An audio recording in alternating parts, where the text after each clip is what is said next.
Fonten ini luar biasa.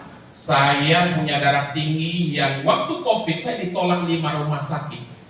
Gara-gara paling rendah darah saya itu 180/100. Nah, singkat cerita, saya ini gak suka ngopi. Waktu itu ketemulah dengan si Pu Azman dan memberikan kopi ini. Dengan dia bilang ini luar biasa, banyak kesaksian, dan saya berani mencoba dan memulai. Alhamdulillah, dengan singkat cerita, waktu itu saya konsumsi di kota Pekanbaru. Saya konsumsi kurang lebih dalam 1 hari 14. Ya, dalam waktu 1 minggu saya mulai cek darah saya. Wah, udah enak. Dan saya biasanya teriak-teriak begini agak susah, karena pasti tekuk saya naik. Betul lah. Saya kalau sudah teriak-teriak ini sudah susah. Tapi singkat cerita, dengan hanya saya mengkonsumsi yang namanya V-Cafe, alhamdulillah sekarang sudah 1 tahun saya tidak sentuh namanya obat.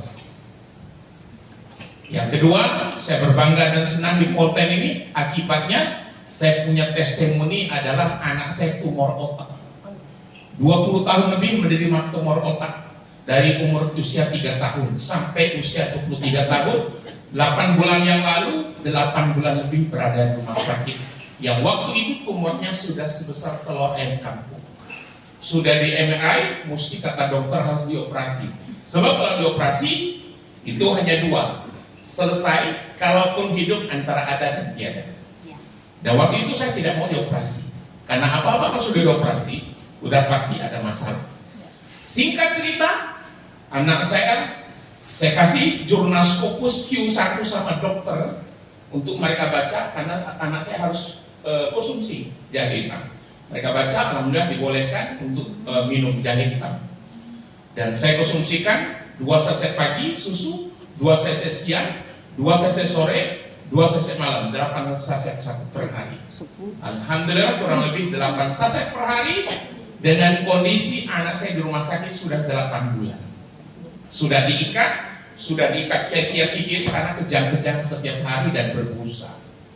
Kurus bukan main, saya berada 8 bulan di rumah sakit. Kalau anak kita sakit, kita juga sakit. Alhamdulillah, singkat cerita, dengan konsumsi 1,5 bulan ke 2 bulan, dengan konsumsi 2 saset per pagi, siang, malam 8 saset. Alhamdulillah 1,5 bulan waktu itu harus dioperasi kata dokter, karena kalau dioperasi itu tumornya tambah besar. Dari satu gedung itu, satu area itu yang dirawat tumor otak ada 12 orang.